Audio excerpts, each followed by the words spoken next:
Hello, listeners. Before we start, I just want to remind you you can listen to Nighttime early and ad free on Amazon Music. Include it with Prime.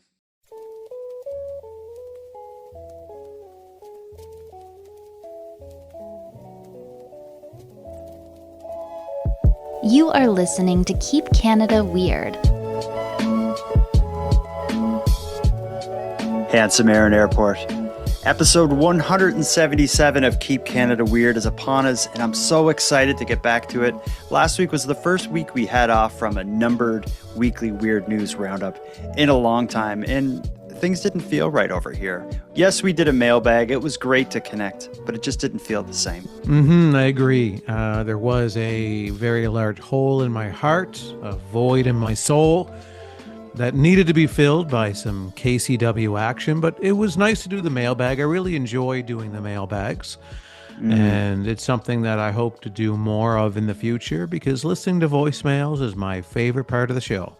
Yeah, and you like doing it even when it drums up a lot of trouble, like the last mailbag we did last week, Keep Canada Weird mailbag number 8. Yeah, there was a fair amount of disturbing content that was aired on the mailbag last week. If you haven't heard it, then go back and give it a listen or don't, because again, it is disturbing as some of the comments that you're going to hear from some listeners that we used to trust. Yeah, we're going to revisit those comments tonight because we got a lot of feedback on the most recent mailbag episode, specifically feedback surrounding your request for opinions on if we should or should not ban a specific listener from giving feedback on the show. We'll dive into that in a minute. But first, I want to ask you got a special drink tonight? And don't jump right out and show me yet. I just want you to know that it's important that you have something extra special because since we missed last week's weird news, we have kind of like a double header tonight. We got a lot of weird stuff to talk about and you're going to need to be refreshed. I do have a special drink. It is the drink that came with my Wendy's combo. I got a chicken burger with fries at Wendy's, and I got this in a nice Wendy's Wednesday cup. It's a Sprite Zero.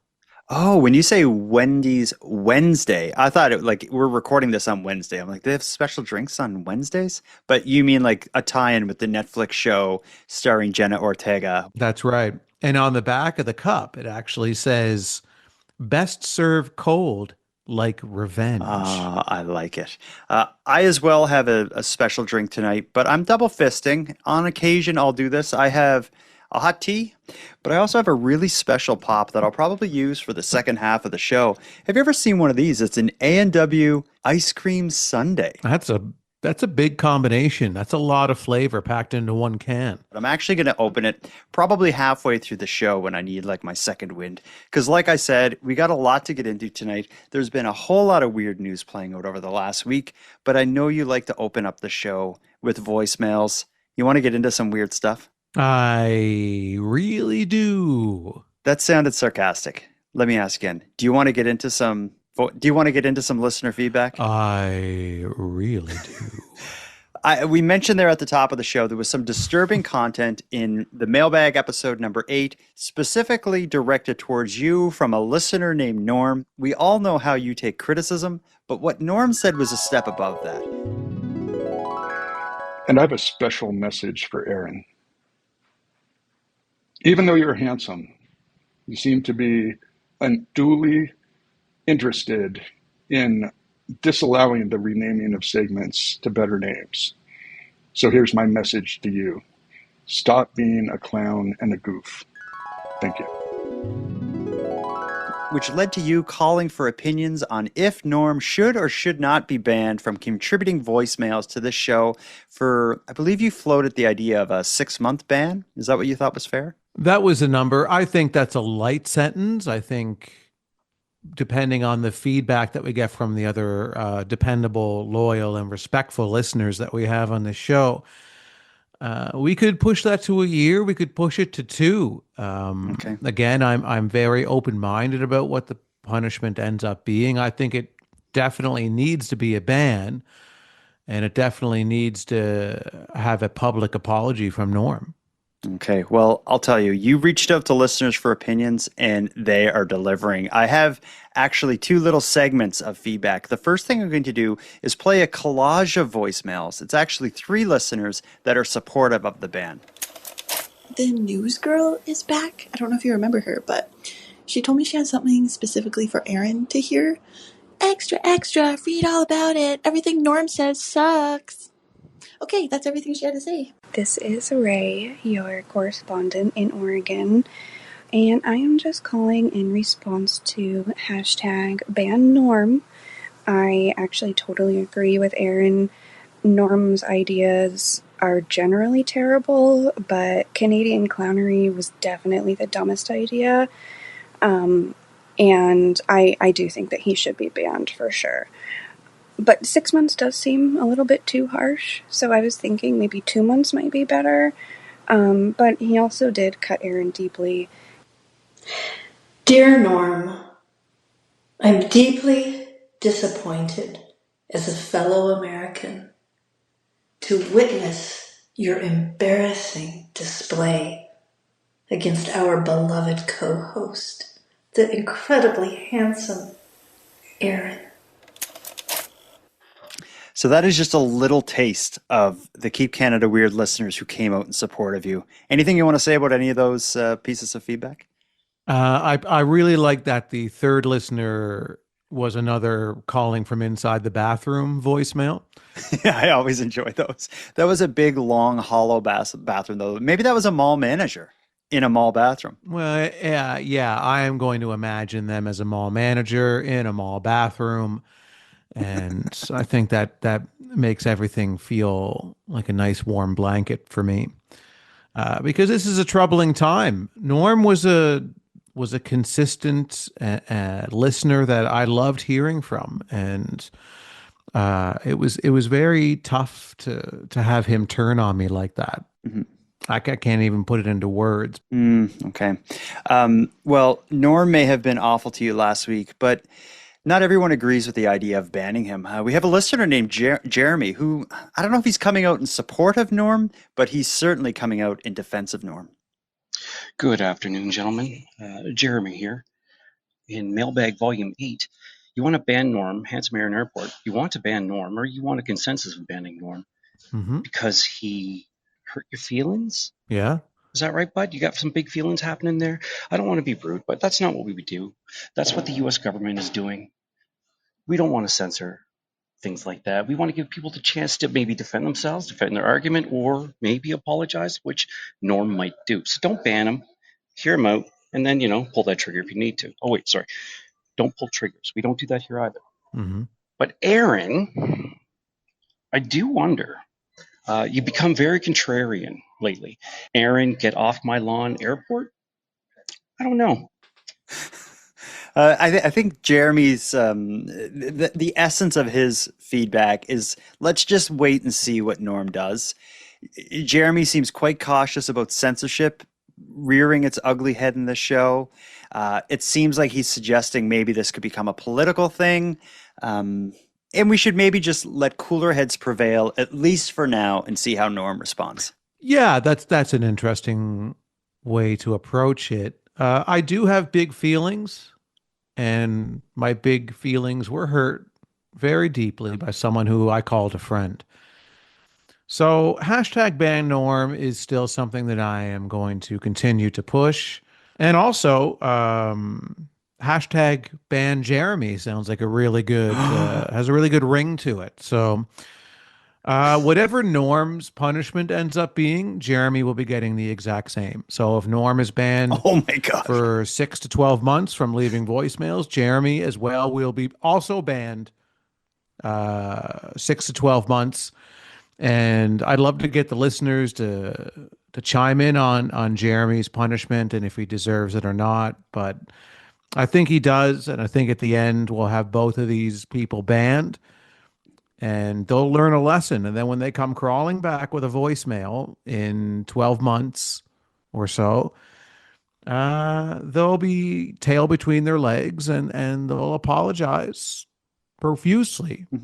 over hurting my feelings now repeatedly. I feel like they're coordinated, the two of them, Norm and Jeremy. It does seem like there's something there, but we don't have any more time to dwell on it. You've brought up the topic of banning. The first weird Canadian news story I want to get into tonight, I guess, rubs elbows against banning because it led to a man being banned from a nightclub in Vegas. Let me tell you how that happened. Fans, staff, and even a headlining DJ at a packed Las Vegas nightclub was convinced that Justin Bieber was in the audience and had come on stage to perform. The only problem was, it wasn't Justin Bieber at some nightclub in Vegas ready to sing his hit songs. It was a Justin Bieber impersonator, which apparently is a thing. And no one realized that was the case until the damage was done and the bills were racked up. Let's hear the story of the fake Justin Bieber rocking Vegas, or as a lot of people are calling it, Biebergate 2025. Well, there was a mix of excitement and confusion and then disappointment for partygoers at a Las Vegas nightclub when a surprise performance by Justin Bieber turned out to be a ruse.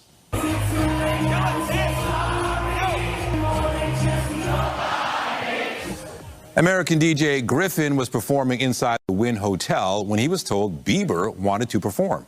Somebody came up to the mic and took the stage before the stunned crowd. But as it turns out, it wasn't actually the Canadian music superstar. Wait, that was insane. We gotta talk. That was actually insane. Complete fake. No way. I swear on my life. I literally thought, like, kind of thought, I was like, damn, he, like, put on a lot of weight since the album dropped. The Bieber doppelganger was actually 29-year-old Dylan Deklos, who even has the same tattoos as the pop star. He reportedly racked up a $10,000 tab, which he paid, but he's been banned from the casino for life.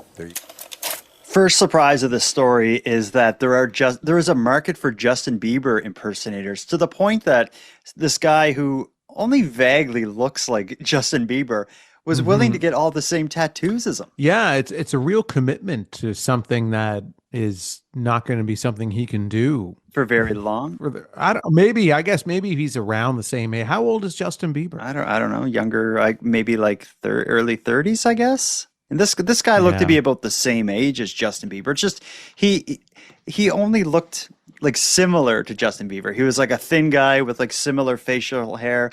He had the same tattoos, of course, a similar build, and he was kind of dressed like Justin Bieber. He had like kind of like a tight white tank top and like jeans or something that you would see like Bieber in. But aside from that, the actual structure of their face and stuff, I didn't see much of a similarity. I've seen it referred to as like the Wish.com version of Justin Bieber, and I think that's very accurate. Yeah, but I guess if somebody was like, oh, Justin Bieber is here, and then he showed up on stage and everyone was saying it was Justin Bieber, then I would just go with it, because I don't really know Justin Bieber well enough to say whether it would be him or not. I don't follow Justin Bieber or look at, I don't have Justin Bieber posters up on my wall. So he looked similar enough that if it was a dark room and he had sunglasses on and stuff, and this guy this impersonator was actually traveling with like fake security and stuff. Apparently this was something he was doing like all day, like kind of going around with like fake security,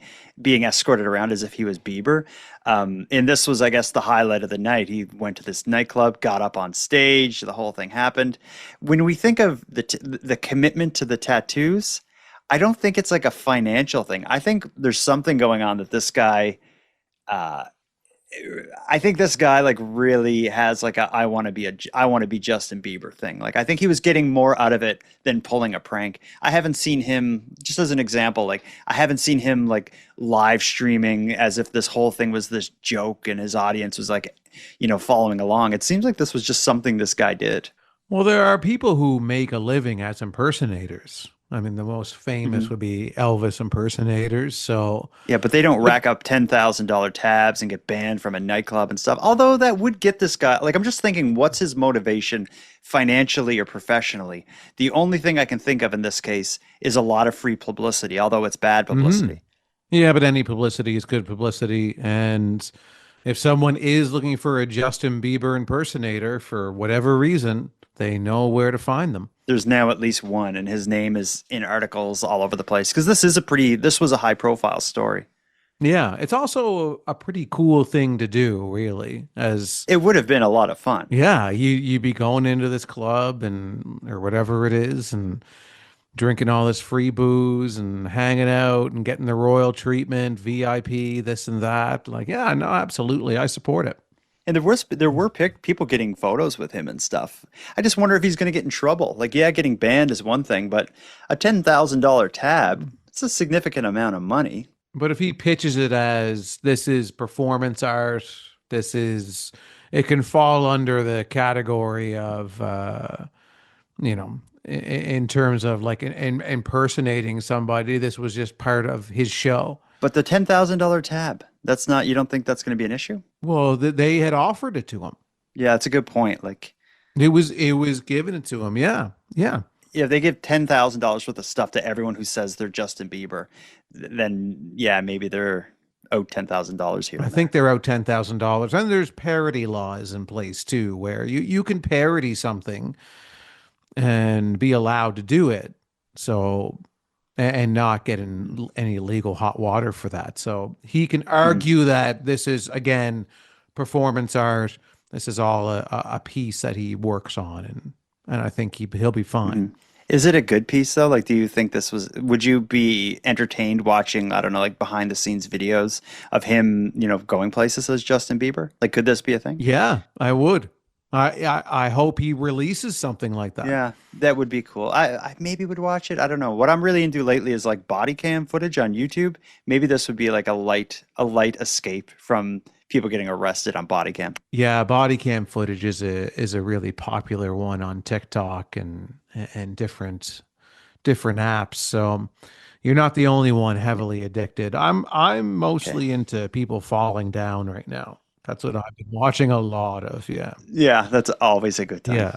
It's always a good time. Classic. This story of Biebergate, or the fake Justin Bieber, the Wish.com Bieber. Of course, Bieber is a Canadian celebrity, although this story is set in the United States. That's going to be a bit of a theme during this episode. We have a couple stories that rub up against the United States. But first, let's have a break. When we get back from our first break, let's hear about an American story and its Canadian implications.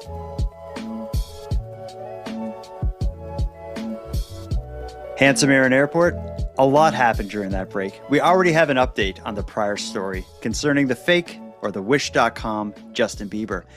The mystery actually deepens a little bit, where we've learned that he actually paid the tab. He racked up a $10,000 bill as he was getting booted and banned from the venue. He paid the tab. Mm-hmm. So who is this mystery man? Was it in fact Justin Bieber? Yeah, maybe Justin Bieber is working with him. So Justin Bieber wants to keep Justin Bieber's name in the news as much as possible. So he's like, you know what I'll do? Like the same way Saddam Hussein had all of those replica Saddam Husseins, a fake, guys dressed up as Saddam so that they'll assassinate them and not him.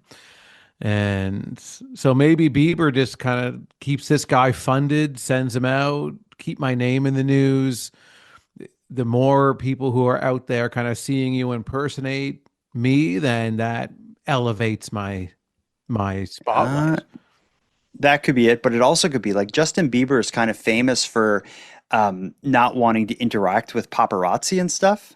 So could it be, if there's fake Justin Biebers everywhere, could the real Justin Bieber just be like, I'm also an impersonator? Like, it could give him a bit of plausible deniability of stardom. But either way, it remains, Biebergate 2025 remains a fascinating story, but not the only fascinating story involving Canadians and Americans and the Canadian-American border that played out over the last week. Let's talk about the American asylum seeker who recently showed up in Canada via kayak. A 51-year-old U.S. Army veteran made international news after illegally crossing into Canada, again via kayak. He landed in LaSalle, Ontario.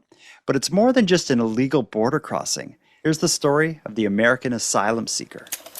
Dan Livers says he's a U.S. Army veteran. Originally from Kentucky, he paddled across the Detroit River earlier this month, landing about 12 kilometers south of the Ambassador Bridge. I hit the sand, drug my yak up on the sand, geared up, Went across the road to Timmy's, had a cup of coffee, calmed down a little bit. Liver says he tried to declare himself at the nearby LaSalle fire station, but staff told him they don't handle that sort of thing. So he waited around 6 hours to run into a police officer. About 1 o'clock in the morning, a patrolman was out doing his rounds and actually, doing his job, and lo, there I was. And he made contact with me, and I turned myself into him. Later that day, LaSalle police said they'd handed him over to federal authorities. The RCMP confirmed his identity to CBC News and say they transferred Livers to Canadian border officials. But Livers says he claimed asylum, fearing his life is at risk back home. According to him, that's why he crossed in a kayak, not at an official border crossing. I remember East Germany when I was a kid. Nobody came through Checkpoint Charlie, and I wasn't going to run a gauntlet of ICE, Sheriff's Department, State Police, whomever. Livers fears retribution after criticizing a nonprofit group in Michigan that provides service dogs and works with the government. It's all true. All the nonsense you hear south of the border is true. It will be up to him to prove to Canadian authorities that he has a real fear of persecution or serious harm in the U.S., and that he wouldn't be safe anywhere in the country. He knows getting refugee protection will be hard, but he's up for the challenge. I just don't want to get killed, and I hate looking over my shoulder. And I promise I'll do everything I can to be a good Canadian, and I will defend your border. I swear I will. Thank God. Oh, I love that guy. He's a great guy. I love him too. There's two things I want to mention that happened right at the top of the story. Okay, fire away. One is he calls his kayak a yak. Yeah, I pulled my yak up. So I pulled my yak up. I thought that was very very bro dude of him. Mm-hmm. But he did make one, well, I think, fatal mistake. And one of the first things he did was get himself a Timmy's. Not one of, like literally the second thing. He pulled his yak up on shore and then went to Tim's, got a coffee to calm down. I think that's just him playing into the hand of the average Canadian. He wants people to know, I'm safe. I'm kind of like one of you, or what I imagine, what I'm told you're like. Like, I think that was just kind of a bit of marketing on his part. I think the big thing here is he's running away from a volunteer group that supplies dogs to people. Like, I don't get what his fear is. Like, for him to claim asylum, he needs to prove that like his life is at risk, or he has a reasonable grounds to believe that his life is at risk. Did it not say that he was critical of like a volunteer group that does something with dogs, like dog training or something? Yeah, they provide sight dogs or something. Something like that. And then And then he says, like, I don't want to run a gauntlet of like ICE in the State Department. And why would ICE care? ICE is like the immigration authorities in the US. Why would they care if this man criticized some volunteer dog group? I think the whole thing is pretty crazy. But I will agree that I believe him, and he seems sincere when he says, I will defend your borders. This guy does sound like he's willing to fight and die for Canada for whatever reason. Yeah, I just don't think he'll be the first called up. That's the thing. No. How long the kayak division is full in the Canadian Army right now. That's right. We probably have one, honestly. They just patrol lakes or rivers somewhere. Yeah. But how long do you think this guy's going to last before they're like, you just have to leave, man?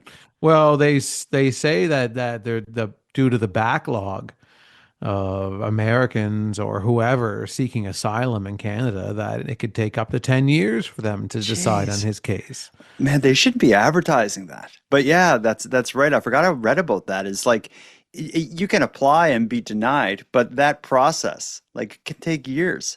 So he could maybe wait out whatever problems he has with this volunteer company. A new board of directors will come in or whatever, and he'll be free to go after that, maybe. Or maybe we'll just let him stay. He seems to have a Canadian spirit, like something about, like the accent wasn't Canadian, but something about his overall vibe kind of struck me as Canadian. Yeah, he should just take his yak out to international waters and just live out there. I'm surprised he even made it across like this, whatever. I think he came across. I don't know. I don't know enough about yaks. I've never heard them referred to as a yak. No, me either. I really like it though. I'm going to start referring everything as a yak, even though it's not a kayak. Yeah. My computer is a yak. My car is a yak. Oh, yeah. When I heard this guy, I was kind of doubting a part of his story, and I was a little critical when I first saw the news clip about this guy coming across and trying to just stay here. So I did do a little bit of fact checking. One thing he said is, it's as bad over there as you think, like talking about in America. I did do a bit of research on that. I spent last night kind of just like Googling America and the United States and trying to see what's going on down there and what he's escaping from. And what I found was actually pretty horrifying. I want to share one news story, and I think this news story will maybe give a sense of the overall climate down in the United States. The story takes us to Los Angeles. One man spent months tormenting his neighbors by blasting horns that he had installed in trees in his backyard. After countless complaints and a dramatic arrest, the neighborhood finally got a bit of peace. Here's that story of the American man with the horns. And we have breaking news tonight involving this neighborhood nightmare playing out in Van Nuys. New video tonight showing the man responsible for blaring horns and sirens being taken into custody. It's a saga we've been following for 2 days, and tonight the LAPD is taking action. Eyewitness News reporter Tim Caputo live in that neighborhood with the new video and the latest information. Tim. And Mark, I'll pause for a second, because you could literally hear crickets out here tonight. Residents in this neighborhood will sleep easy this evening, both literally and figuratively, as the man who lives in this house here behind me that has been blasting loud noises through the streets is in jail tonight. Are we going through the same thing again? Tell me! Tell me! His arrest nearly as loud as the blaring horns that brought LAPD here in the first place. Answer my question! Answer my question! He was just yelling right away. So we're like, oh, there's no missing that when he's yelling and screaming. Hear that from a mile away. Gary Boyandzian taken into custody Wednesday night after months of countless complaints from his neighbors for this. Deafening train horns that were placed high on a tree in his backyard. And if it wasn't the horn, it was his house alarm, also intentionally set off.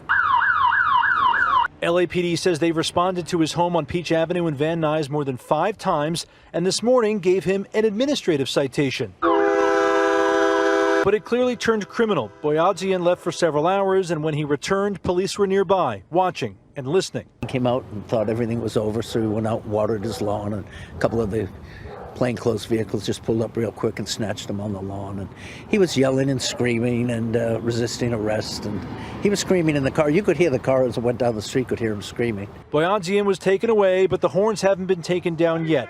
But with no one home to set them off, at least it'll be quiet tonight. The neighborhood's a huge relief. We know we're not going to hear that horn, and it's disrupting no matter what you're doing. Earlier today, when we asked him why he sounds off the alarms, he unleashed an unsubstantiated story about the mafia trying to kill him and LAPD assisting in the plot. Some of the neighbors we spoke to say you have mental health problems. They have mental health problems. My life is in danger. If they don't want to seem to understand it, that's no problem. LAPD hasn't said what they've charged him with just yet, but for neighbors it's moot.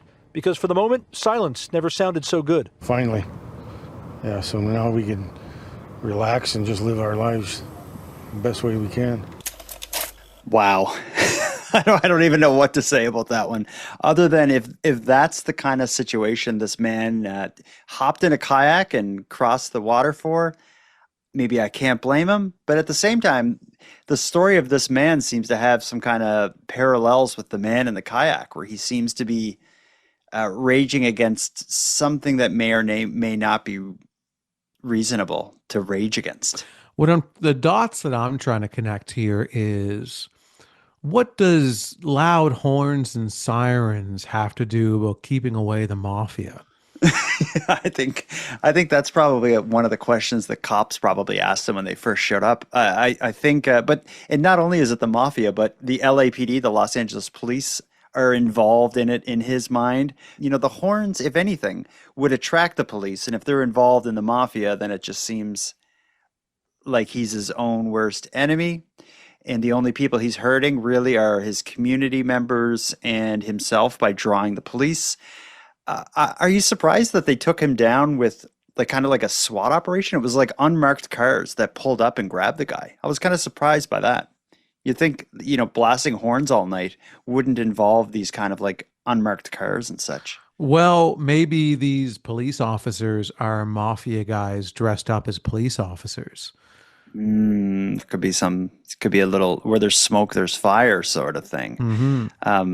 Yeah, it's a bizarre situation. I think the idea that this went on for weeks or months is shocking to me.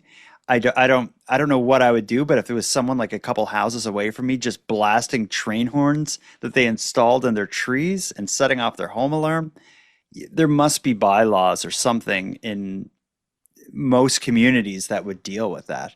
I don't know how he could get away with it for that long. People must have been going crazy. But if the guy's unhinged, people probably don't want to deal with it. Other than this reporter who had the guts to go up and knock on his door and ask him if he's mentally ill.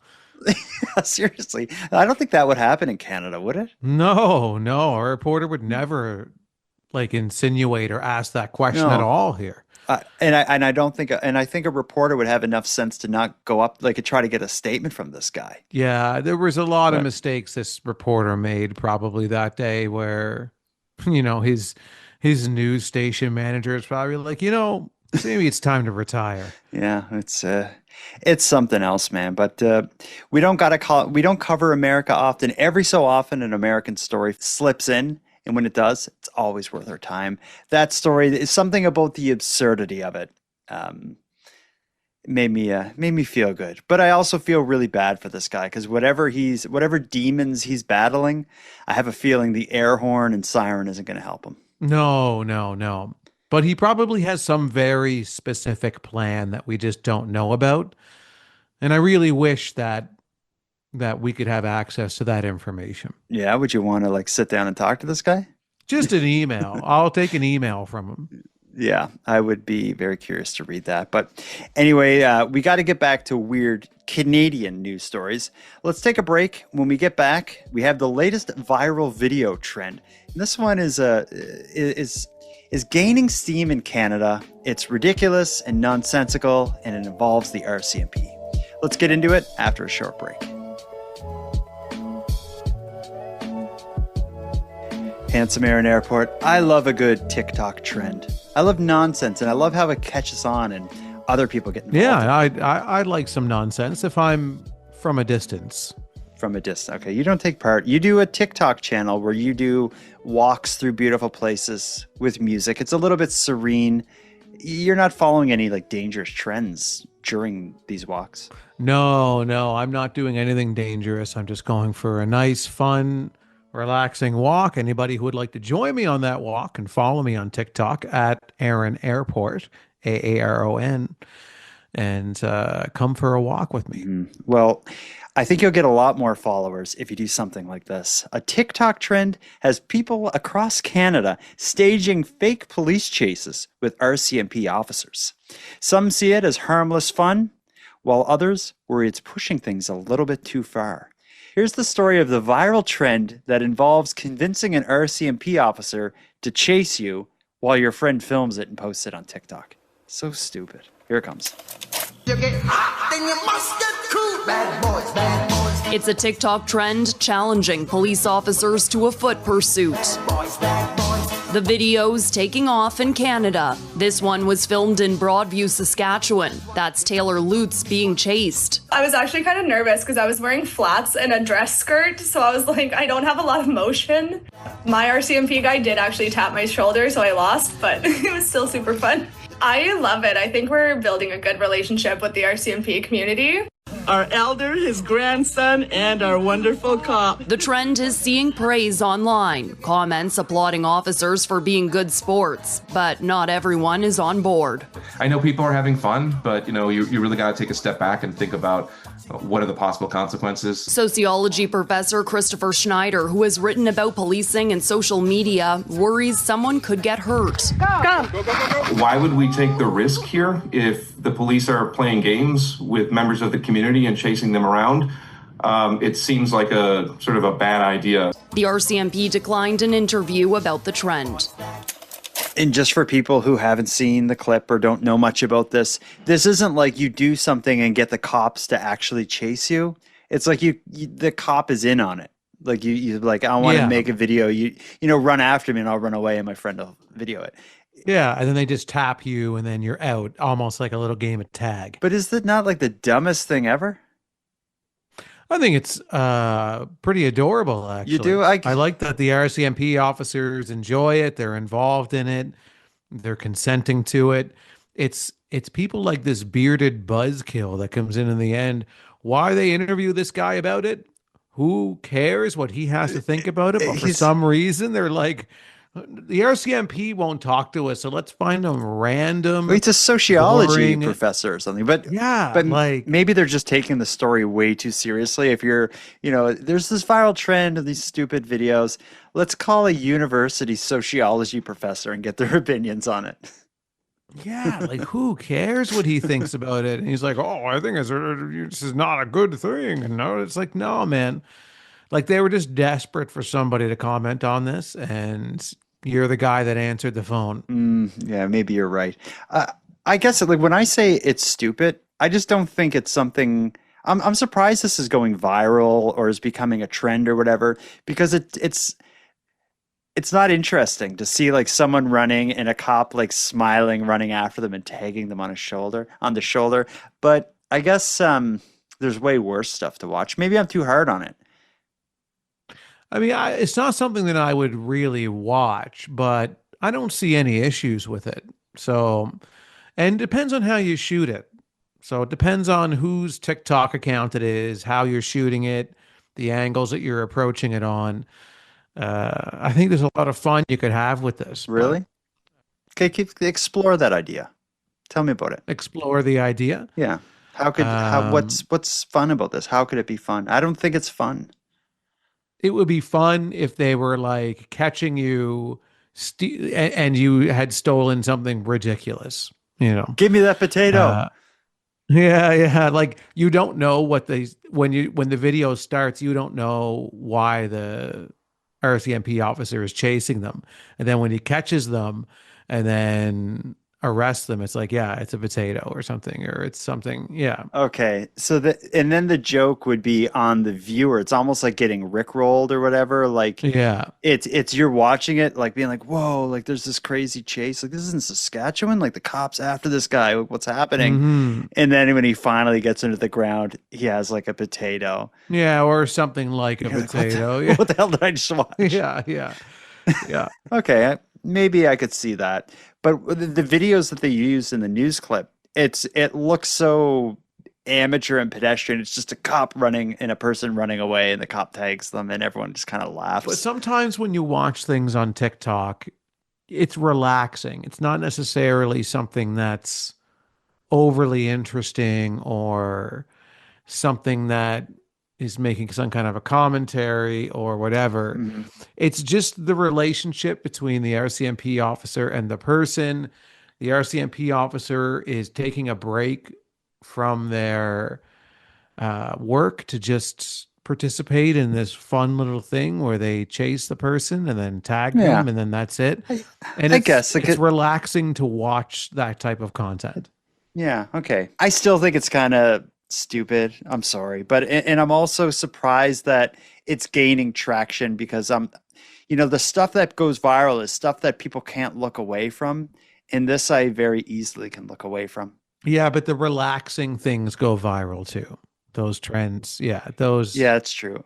Do you think there are people who fall asleep to long videos of cops like happily chasing people who are, who haven't done anything wrong? There are people that fall asleep to you and I talking. So that's true. That's true. Yeah. So I believe that anybody can fall asleep to anything depending on how completely riddled with anxiety they are. Yeah. I think we've talked about this before, but what do you fall asleep listening to or doing, or is it pitch black in your room and quiet? I can never fall asleep in the pitch black, but I put on like YouTube and I just pick some videos and I fall asleep to that. What about the ads, or do you have YouTube Premium? Listen, I'm asleep before the first ad hits. So really, you're one of those. Okay, I'm kind of the same, but the ads will wake me up. I'm more podcasts, audio podcasts, but it can't be too interesting. Sometimes I'll pick an audiobook of like a 70s sci-fi book, and I'll start the audiobook in the very middle. I don't even know what's going on, but they're just describing this like fantasy world. And within like 2 minutes, I'm sound asleep. Yeah. Without a worry on my mind. Yeah. I love having something to fall asleep to. It's just a nice way to to put a cap on the day. Yeah, I couldn't do it in in dark silence though. I would have a nervous breakdown. No, but there are people who can, and when psychos. Yeah, and when I'm just about to be murdered by one, I find that it's interesting that they tell me, "Yeah, no, I go to sleep in the pitch dark." Let's get back on track here. We got one last unique and offbeat news story that played out across Canada over the last week to wrap up. Stratford, Ontario is faced with a bit of a mystery after 6 of its most iconic residents, the city's beloved swans, have gone missing. With low water levels pushing them to wander, the birds may be hiding out, but whatever's happened, it's left the locals worried. Here's the story of the 6 missing swans of Stratford, Ontario. I have family visiting in town, and we have swan on our scavenger list right here. And we also have roses and a statue of Shakespeare, and it looks like we're going to be hunting for a really long time to find the swans on the river. They're one of the main symbols of the city of Stratford, usually seen here on the Avon River, but the city says some of their iconic swans are unaccounted for. We believe we have 6 swans that have wandered. And we don't use tracking devices on our swans. We know we had low water levels, and some swans will take to walking. According to the city, sometimes the swans leave the main river system and travel to nearby tributaries, parks, stormwater ponds, or even the golf course. The city doesn't use tracking devices, so it's asking residents to keep an eye out for the birds. Since putting out the release, one person did spot a swan in a location the city hadn't seen them in before, and staff managed to locate it. We know they can travel as well by air, and we are assuming that this one did fly.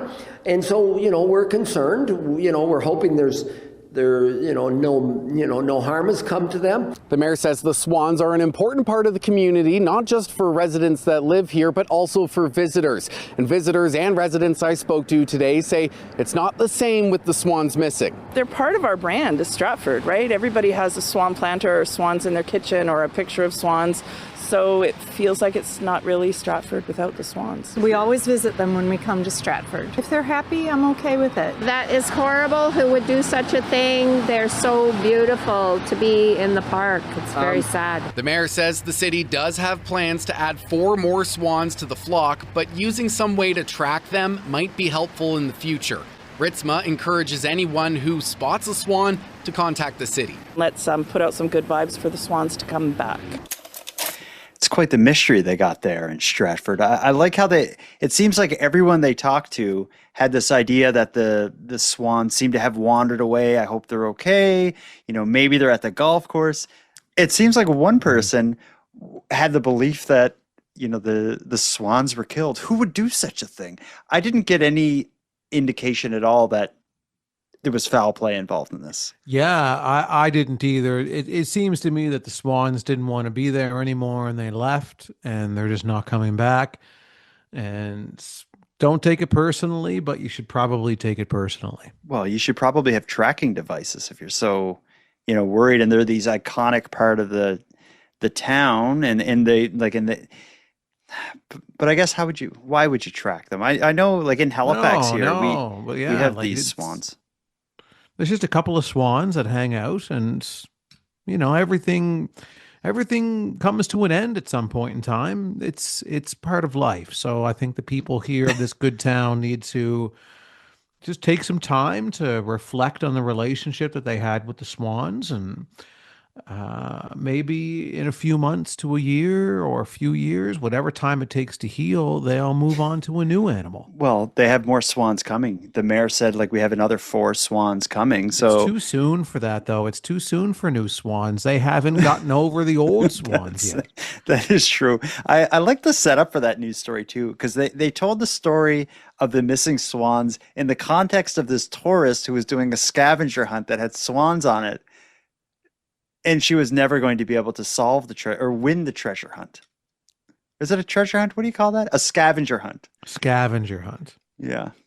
just a weird setup for the article. How did they end up finding, like if you're doing a story on the missing swans, what are the chances you come across a tourist who's in the middle of a scavenger hunt and cannot find a swan?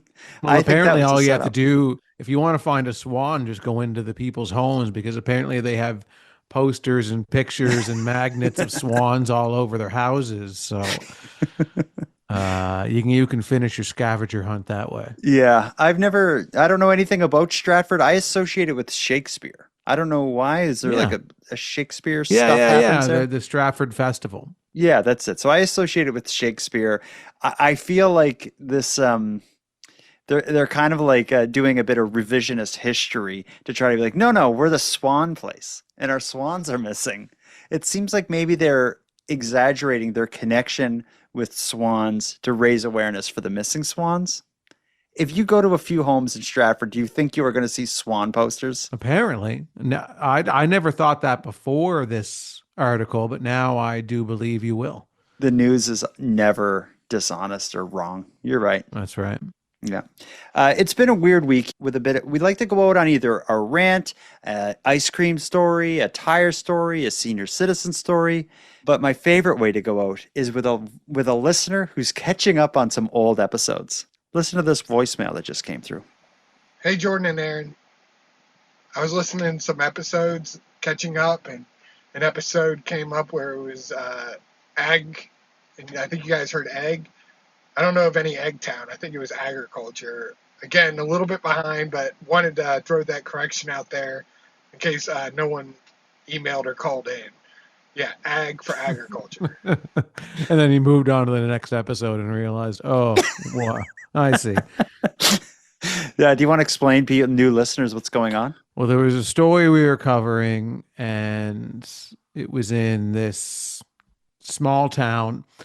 And was it the horse story where she was riding the horse through the drive-through? Yeah, a woman got in trouble for riding her horse around town, and the mayor was defending her right to drive the horse. And he said, we were in ag town. We kind of thought that he said egg and not ag. As if the town's economy was based on like chicken farms where they were making eggs, and it was like, we're an egg town. Yeah. But turns out he was just an abbreviation for agriculture. That's right. And we received hundreds of voicemails. And we spent weeks upon weeks digesting and analyzing and talking about those voicemails. I can't even eat eggs anymore. I can. And if I see a farm, it takes me right back there. Yeah, we haven't talked about that in a very long time. But I think we have talked enough tonight. I think we can put a bow on this. Anything else we need to say or do? Or did we accomplish our task of keeping Canada weird by highlighting and exploring and rolling our eyes at, shaking our fists at the week's weird news? I think we're ready to call it a night. Take our final drink. This is the last drink of my ice cream sundae from A&W. Oh, that's good. Handsome Aaron Airport. Until next time. Jordan Bus Stop Backhoe Bonaparte. Until next time. Go to the website, click on the store, because I just added Halloween-themed Keep Canada Weird merch. 2 different styles of t-shirts. If anyone wants some cool Keep Canada Weird Halloween-themed merch, it's available now. And the prices are pretty reasonable, as is shipping. And Jordan, until next time, as I said on the top of the show, I'm drinking my Sprite Zero out of my Wendy's Wednesday cup. And on the back, it says, best served cold like revenge. But I think they should change that to best served cold like Norm's voicemails.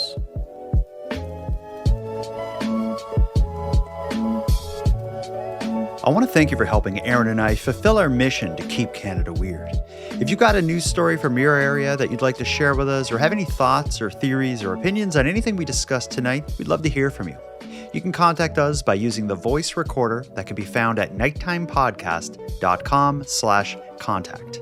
And on that topic, I want to give a big thank you to this episode's correspondents. If your voice message was aired tonight, you can email me your address. My email is nighttimepodcast@gmail.com, and I'll get a Keep Canada Weird badge and swag pack sent out to you. I just ask that you wear the badge proudly and responsibly. Next, a big thanks goes out to Aaron for another great night, Unicole for the intro and outro voiceovers, and Monty Data for the outro version of O Canada. And then, of course, a sincere and massive thank you goes out to each and every one of you listening. Your support makes this show possible. And if you'd like to support the show even more, please consider a subscription to the premium feed, which can be found at nighttimepodcast.com/subscribe. The premium feed costs just a couple dollars a month, but that money will fund the creation of new episodes of the show, and it'll give you those episodes 2 days early, ad-free, and access to a back catalog of episodes. And even if you don't want to go premium, you can still support the show by sharing this episode on social media. That helps a lot too, and it's free. Your support is very much appreciated.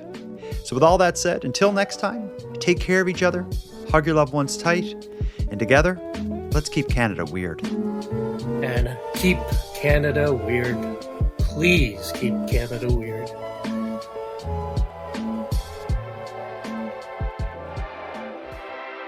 And now to our viewers and listeners everywhere. Good night. Hey guys, this is Todd from Nashville. Never miss an episode. You guys are the best. I just wanted to wait a pretty good bit to bring the Ag and Egg back. I've been marinating on that for a long time to send in, just to mess with you too. I was going to let some time pass and then pick off that scab. But no one's a bigger fan than me. Keep on keeping Canada weird. I literally thought, I was like, damn, he put on a lot of weight since the album dropped. It seems like a sort of a bad idea. Some of the neighbors we spoke to say you have mental health problems. They have mental health problems. My life is in danger. If they don't want to seem to understand it, that's no problem. I have family visiting in town, and we have swan on our scavenger list right here. And we also have roses and a statue of Shakespeare, and it looks like we're going to be hunting for a really long time to find the swans on the river. I hit the sand, drug my yak up on the sand, geared up, went across the road to Timmy's, had a cup of coffee, calmed down a little bit. And I promise I'll do everything I can to be a good Canadian, and I will defend your border. I swear I will.